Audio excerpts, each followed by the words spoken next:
I was just going to share a little bit about writing. We have our PLCs that we meet every Wednesday, pretty close to every Wednesday for an early out. We wrote a license renewal credit for, and I'm going to share how easy the process was. And I guess it seems to me it really validates our learning that we're doing during that time and helps maybe teachers see the importance of what we are doing, because now it's tied to they can get a license renewal credit. So maybe it has more meaning to them then. And what we are, I'm really excited about the TAP information. We are a TAP school at Van Buren. And this is our third year using the TAP rubric. And so actually that's a little bit of how we focused our course around during our PLCs. We also were working on really focusing on the four questions to focus PLC work around. So that's kind of how I built my course. Is we started with what do we want our students to learn, and took a really deep dive into standards at the secondary level, and looking at creating priority standards. So we connected that to the TAP rubric as one of the indicators is standards and objectives.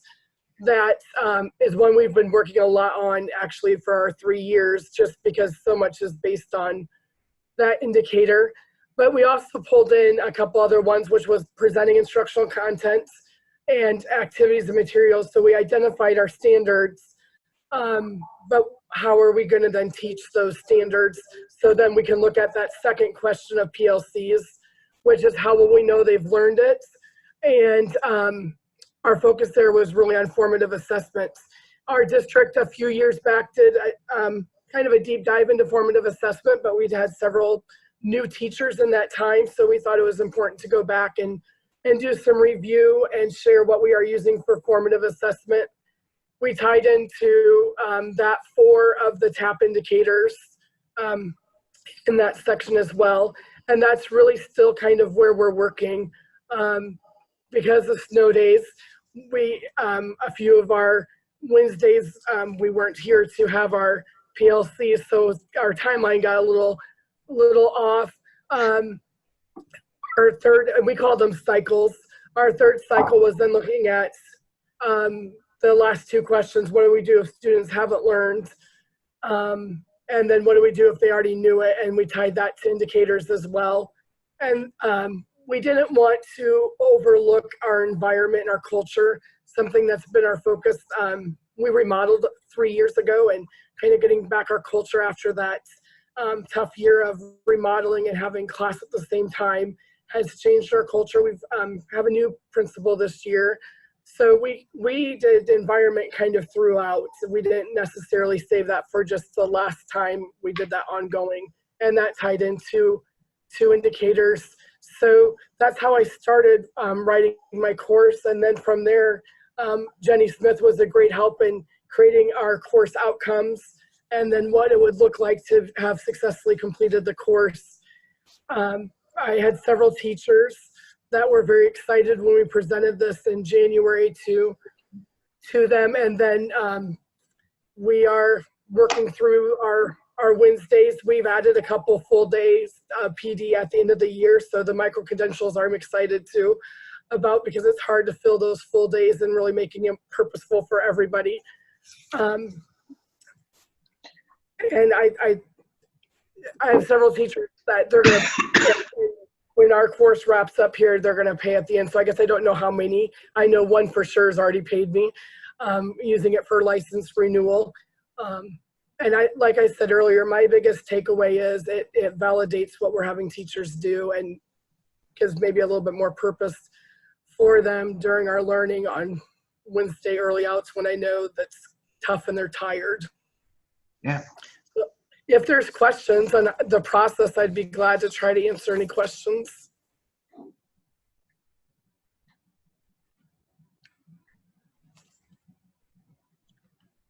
Megan, one of the things you mentioned was the kind of catching up new teachers. So how, you want to kind of extrapolate on that a little bit? Because I think that's a really key use for the micro-credentials is you've been through all this training with the whole staff, and now you have new teachers come in that don't have it, so you could have them walk through a micro-credential to get there. What other things did you use to kind of catch those new teachers up? Absolutely. And we did a lot of, a lot of our PLC is really focused around having teachers share what are we doing. So those of us that went through formative assessments, I don't know, 8 years ago or 7 years ago when we looked at it as a district, really sharing what we have done with formative assessment and taking those ideas. A lot of times we would present an idea and some, maybe if you want to call them options on a Wednesday, ask them to take it back to the classroom and then bring it back to the next Wednesday and how did it work? What were the pluses, the deltas from using that formative assessment strategy? That's, I would say, one of our biggest takeaways from Wednesdays is that it's embedded. We can try something out, we can learn, and then we can take it right back to the classroom, and then we can come right back and reflect on how that went. And I think that's a huge part of the teaching career, is reflecting on what went well and what can we make improvements on. I know when we looked at our calendar, they were going to strip away all of our Wednesday early outs and put everything at the end. And that scared me a little bit because it's really hard to embed at the end of the school year, you know, practices that we want teachers to try out and then come back in August and do. So I was happy to see that we kept some of our Wednesdays. Actually, we kept all of our Wednesdays except for the ones were snow days to be able to meet together. Cool. Very cool. And I would be glad to share if I get, and I can send the links to, I'm sure my document isn't, you know, the best, but I will share those. The process was so easy to complete. I know we're going to start looking at standards-based grading at the secondary level. Our elementary already does so. And I had a teacher ask, can we put together a course for license renewal through MISIC to do that learning this summer. So I have several asking if, you know, if they're going to take the time and dive into that learning, can they get a license renewal for it as well? That's great. And we do have the course that you created, obviously, since you submitted to us. Would it be okay with you if we posted that for others to look at your course document, how you built it and stuff? Sure, absolutely. Okay. Okay. I will get that posted. You know, the other thing too, when you said you're going to standards-based grading and you're going to be working on that and developing a course around it, one of the things too that I think MISIC has the capability of doing is we can develop some custom micro-credentials. So if we have, you know, we try to do it like if we know there's an interest across, but, you know, we know there's an interest in standards-based grading. So if that's an area that you wanted us to work on a micro-credential that could kind of accompany your course, we certainly can put that together for you. So if anybody has a particular area, a topic that you really need to have something for teachers to grab a hold of, and again, it could be those new teachers coming in that you need to have them get up to speed. It may be because you're using it. And I love what you're doing, Megan, with the reflection piece, because that's where the micro-credential can help you, because now here's the task. The task is already created. You can go out and use it, and then that rubric at the end becomes the discussion piece that you can use with your PLCs and others too. So awesome. Yeah, I would be 100% for having that. And the resources that you had available when we just viewed the one that you shared with us, I mean, just that time that you've taken to put together and having great resources available for us to look at is awesome. So yeah, I would definitely be for a standards-based grading micro-credential. Okay. Other questions for Megan?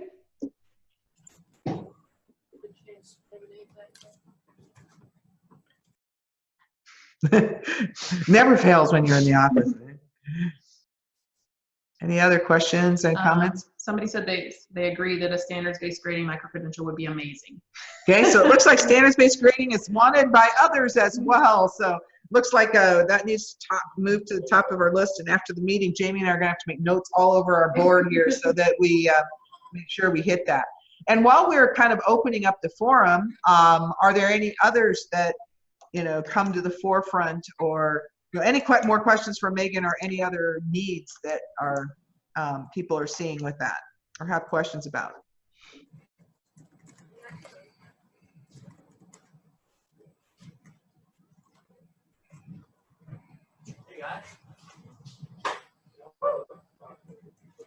Okay. Okay, so thank you, Meghan. I know one of the things you mentioned was that the micro-credentials, or the courses, were very easy to put together. And we do have a format for you to be able to write your own course for licensure renewal credit. And it can include things you're doing on site. So it could be you're having a speaker come in and doing a one-day workshop, and then you want to follow that up with a couple of micro-credentials for that credit.